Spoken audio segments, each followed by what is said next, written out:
What's up, everybody? Welcome to the CanesInSight Daily Podcast, powered by Anajar and Levine Accident Attorneys. It's Sunday. We're going live just because, man, it's camp. Everybody's fired up. A lot of stuff going on, a lot of information going around, a lot of things happening in the world of Canes. We want to make sure, give it to you, answer all your questions, and talk Canes any time of day, any day of the week, especially when camp is rolling. First, talk about some folks who are always rolling. That's Anajar and Levine Accident Attorneys. If you or someone you care about injured in an accident, you could be entitled to significant compensation. Dial 1-800-747-FREE, 1-800-747-3733. Take back control of your life with Anajar and Levine. Case 305 says, good afternoon. Does D-Money sleep? Definitely not at 4 p.m. on a Sunday unless that was my day drinking days. Those days are done. So no more 4 p.m. on a Sunday sleepy times. We're rocking and rolling here. And it's camp season, man. So there's a lot to be excited about. Just excited to see, pads popping, people playing football. Some of the young guys we talked about for so long, some of the transfers we've talked about for so long, seeing these guys get out there and play ball. So just really fired up about that. We should have Pete potentially hopping in here sometime soon. He's out in Marco Island on the West Coast, and so actually I think he just drove down to Miami. So he should be on soon. We maybe get him on, but either way, man, we're rolling. Appreciate everybody in the chat. Look at this, guys. It's on fire right now. Yeah, we got to get they're asking about the street. We're working on it, man. We're working on getting street out here Sunday, and we're kind of all over the place, just firing up live when we can. We get a minute away from our families, so we'll see if we can get him on. But yeah, man, a lot to talk about. Obviously, I think kind of foremost in my mind as far as where we're at in camp, still so early, just really, again, word big picture stuff. I've talked about it, health, Beck, etc. That wide receiver battle, man, is something that is catching my attention because it is a wide battle. And what I mean by that is it's not like four guys fighting for three spots, right? Or something like that. There are a lot of guys in the mix, and that makes for a good team, exciting battle, and a lot of different skill sets that we could talk about. So you're right at the top. We talked about it before. CJ Daniels, the Liberty transfer from Liberty after a 1,000-yard season, could have gone to the NFL, goes to LSU, suffers a foot injury, a little bit slower there, still played, still started, still caught a lot of balls, helped the room overall, but he wasn't as dynamic as you saw in Liberty with a 20-yard per catch. So gets offseason foot surgery, comes to the University of Miami, comes back towards the end of spring, has his summer now, and you're seeing him in camp, and I think he's somebody who looks healthy, who looks strong, who can catch the ball away from his frame and really brings some calm to this group. You need a veteran in that room, at least one veteran. We've seen it with KJ Osborne, guys like that. Alan Hearns back in the day, of course, Xavier Restrepo. That veteran presence really does make a difference when the quarterback knows, hey, this is a guy who's going to get open. He's going to catch the ball. He's physically strong. He's not going to get knocked off his spot. This is somebody that we can trust and go to, and that player knows exactly what he needs to do. So I think Daniels brings a much-needed element to this offense, and we say wide receiver battle. Ultimately, these guys are all battling for touches, for opportunities, but I think Daniels is somebody who I don't see leaving this battle. So he's probably the most comfortable guy just because of what he's done, what he represents, what he brings to the table. Assuming he stays healthy, which, of course, we all hope he does, I think you can pencil him into this spot. And after that, man, anything goes. JoJo Trader, extremely talented.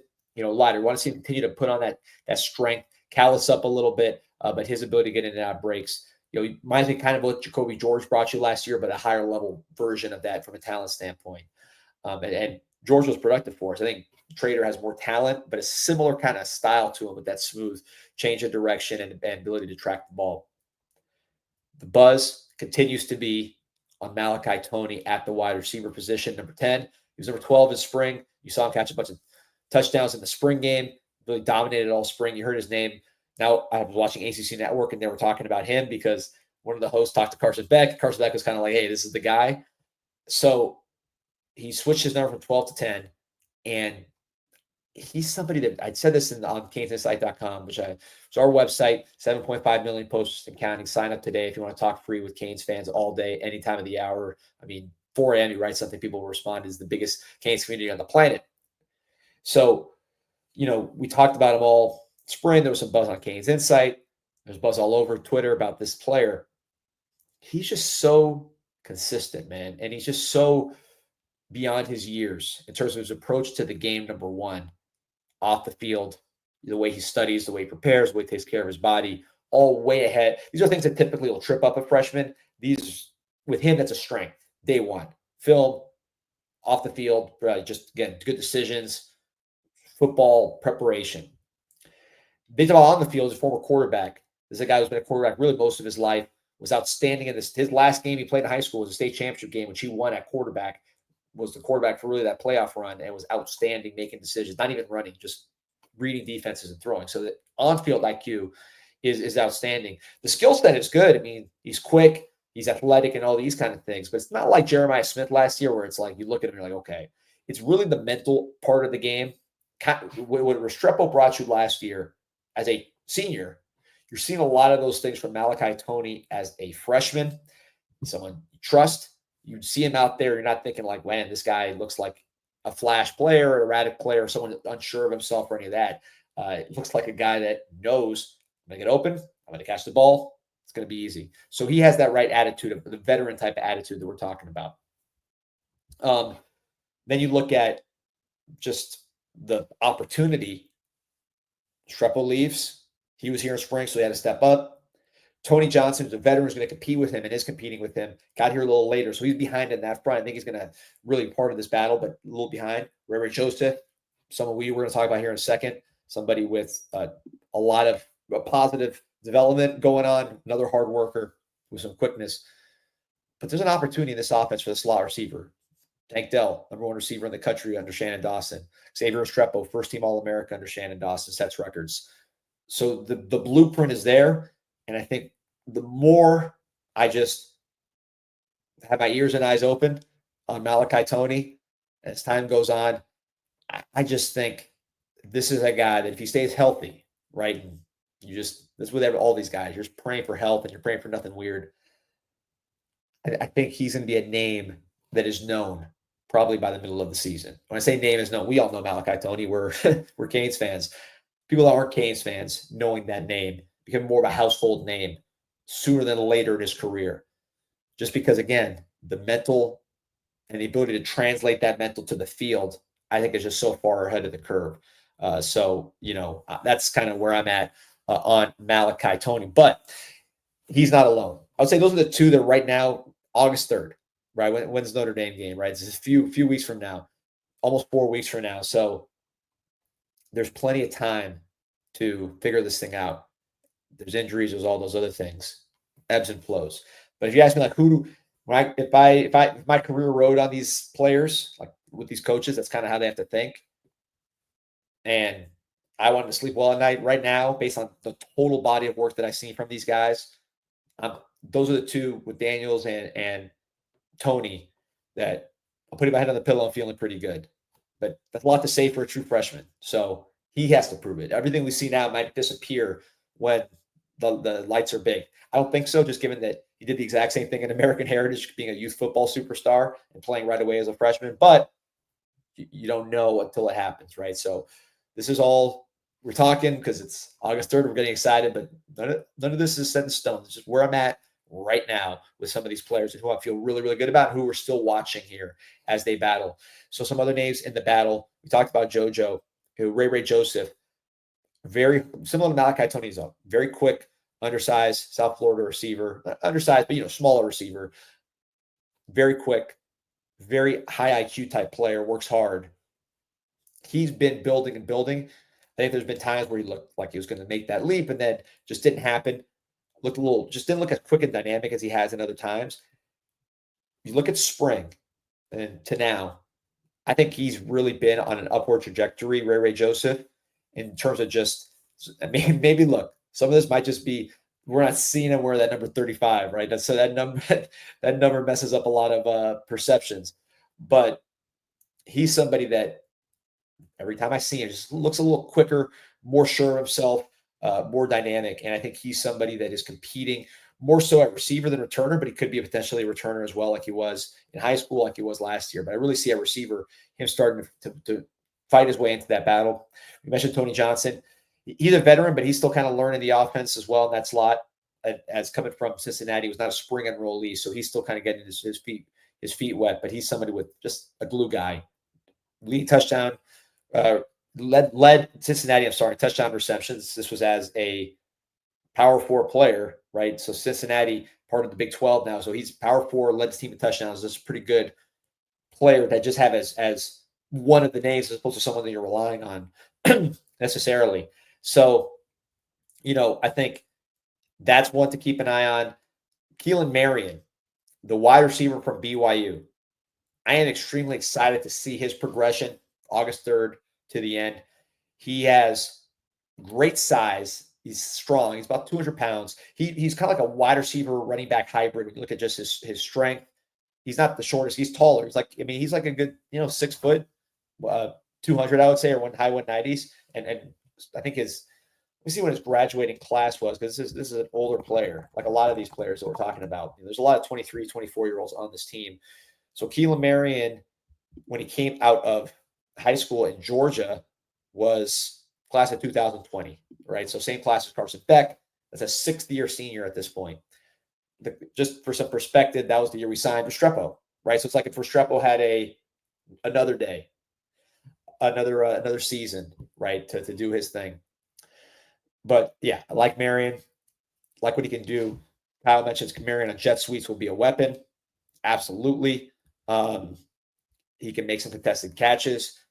He can do a lot of stuff, man. He's somebody who I think he wants to prove that he's a real receiver, and he's not just an All-America returner, which he is, first-team All-America returner coming out of BYU. He wants to show he can do more than that. That's what camp is for. He's in the mix, though. I think he's going to have a very good shot at receiver as well, Keelan Marion. Another very popular name. I want to get to this guy before we move on, which is the Chance Robinson, right? So Chance Robinson is really a very popular player. Maybe one of the most popular players that there is on the team for whatever reason. We did a video. We get questions about him all the time, like nonstop. We're getting questions about this guy on the live show, me, Pete, on the street, whatever. He's been injured. He hasn't played. So I don't like getting the questions. I don't have a good answer other than I'm just as curious as you are, right? He hasn't played. Injuries here and there, nothing catastrophic, but just he hasn't been able to get on the field. He's healthy. He's practicing, and he's making plays. Had a couple of nice plays over since I've been able to see. Can't get too many specifics on everything, but he is somebody who is out there. You're feeling his presence, which is before he was just someone you heard about and you see him on the bicycle or whatever, warming up, doing his stretches to the side. He's in the mix. He's going to be competing. Another guy in that class, from the 2024 class, you had Jojo Trader, Chance Robinson, Nye Carr, now wearing the number 12. There's been some number shuffling. Tony's 10, Brock Schott's number 19, and then Nye Carr is number 12. And he's making plays as well, lining up different places, doing his thing. He is somebody who brings like a lot of play speed to the table. When I mean by play speed is, I don't know if Nye Carr is somebody who runs, 100 meters necessarily, but he is somebody who in a game can bring a lot of speed. And this is not the fastest wide receiver core by elite college football standards. There's guys that can run. But when you look at this team, Keelan Marion, very good return. I don't see a ton of pure speed from the receiver group, like I thought, like 4-3 kind of thing. Nye Carr has very good play speed. He can get downfield. He can do some of those things for you, which I think provides a valuable angle to this receiver room. Going back to the freshmen, I put these guys last but not least. I want to focus on other groups, but this freshman class, and I talked about Malachi Tony up front just because I kind of had to, but this group of wide receivers, meaning the 2025 class, was a class that was not very heralded because you had some lost battles. Jamie French didn't go our way, Dallas Wilson, Vernell Brown. So because of some of that, this receiver class maybe just didn't feel great. Seeing these guys in person, seeing them compete, seeing them just showcase all their different skills and complementary skills, I think we hit a home run with this group of wide receivers. We talked about Malachi Tony.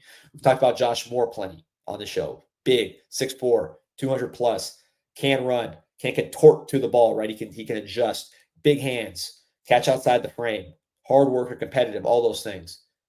I don't think he's as far ready. Tony's so unique in his mental that puts him on a different pedestal. But I think Moore is good mentally and is continuing to work and get his get his progress in. Flashes from him that are big flashes. Dalen Upshaw from Phoenix City, Alabama, 3-star player last year. In 2024, I talk about all the recruits, and I like aspects of all of them because that's why they're getting recruited. They're not, you focus on what's positive about the players. But like, if you're asking me personally, we all have our favorites, and not just the 5 stars. It's everybody's favorites. In 2024, those who listen to the show know Elijah Lofton was my favorite player in that class. As far as this is my guy. I love the way this guy performs. I think he's very underrated. Past year, for me, that was Dalen Upshaw. And I think with Dalen Upshaw, what he brings to the table is just a complete skill set. He's young, right? So he's not like a tapped out player. He's an ascending player. You look at him, he looks like a young kid in a good way. But he's strong, sturdy body, strong core. You're not throwing him off. He's not losing his balance all the time. He's sturdy. I compare him to Alan Hearns sometimes because that sturdiness to him. Good length. Does not drop the ball. Good hands. Great route runner. Twitchy out of his breaks. Knows how to run routes. Has a feel for setting things up. And then mentally works hard, gets better, consistently finds a way to get it done. I am a huge fan of Dalen Upshaw. He has some run after the catch as well. You saw that in high school. I think he's going to be one of the more complete receivers to come out of that recruiting class, which was an incredible class for wide receivers. But in the state of Florida, there's a guy from Alabama who didn't get as much hype. I think maybe if he played in Miami Central or Northwestern, we'd be saying we cannot lose this guy. And now you see why he is a really, really good player. So Chad, let me know if I missed any players there. It's harder when you're solo because I gotta go straight through it. But I think I covered that room, which really to me is a very exciting room. Oh, Kyle says Tony lost his 3-star when he reclassified. Whoever took away Malachi Tony lost his 4-star to go down to 3-star when he reclassified. If anybody ranked Malachi Tony as a 3-star, he could have been class of 2020. He probably would have been a 4-star, man. This is ridiculous. He's an outstanding player. He's just not physically, blowing you away with his size. What he reminds me of, and I'm not saying he's as good. This is what I always say with the comparisons. I am not saying he is as good as this player. I am saying that they have similar styles and strengths and weaknesses. And off the field, totally different as far as the character stuff and some of the erratic emotional behavior. Put that to the side. Antonio Brown from Miami Norland, Central Michigan, and of course the Pittsburgh Steelers. He was a quarterback at Miami Norland, just like Malachi Tony was really a quarterback. Not the biggest guy, not tiny, but not the biggest guy, not the fastest guy. I don't think either of them are 4.3 kind of track stars. They play fast, but they're not track stars. Very quick in and out of breaks, very fluid and loose and natural with the ball in the air, can adjust to the ball. And then just having that awareness that, hey, this is where the quarterback wants the ball. I'm going to get here. I'm going to sit down in the zone. I'm going to come back to it. Just the little nuances of the game. And, of course, great hands and great work ethic. Say what you will about Antonio Brown. His work ethic is outstanding. So I'm not saying that Malachi Tony is Antonio Brown. What I'm saying is, if you look at their strengths and weaknesses and their background and kind of where they came from, what positions they played, their size, whatever, I see a lot of similarities between those two. If you were comparing to a Santana Moss was much faster than a Malachi Tony, more dynamic. And probably Santana Moss took a little while. He wasn't as instantly ready as Tony is. Tony came in ready. So they're different types of players. Of course, maybe there's other comparisons outside of this South Florida bubble that makes sense. But to me, that's what I think with Malachi as an Antonio Brown. We'll see. And also punt return, put him in the mix there. So, yeah, man, I'm excited about this wide receiver group. I think because you hit so strongly on the 3 this year, and that's premature maybe. You got to see him on the football field, but at least August 3rd, if you're asking me, do I want to trade in these 3 and maybe get a chance at some other guys? I'm good with the 3 we got at that class. So that's going to be a jolt of life to this room with those guys being in there. Then you obviously got the class of 24 guys between Carr, Trader, and Chance Robinson want to secure their spots. And then all these transfers doing their thing. And Ray Joseph, the old man, class of 2023, doing his thing.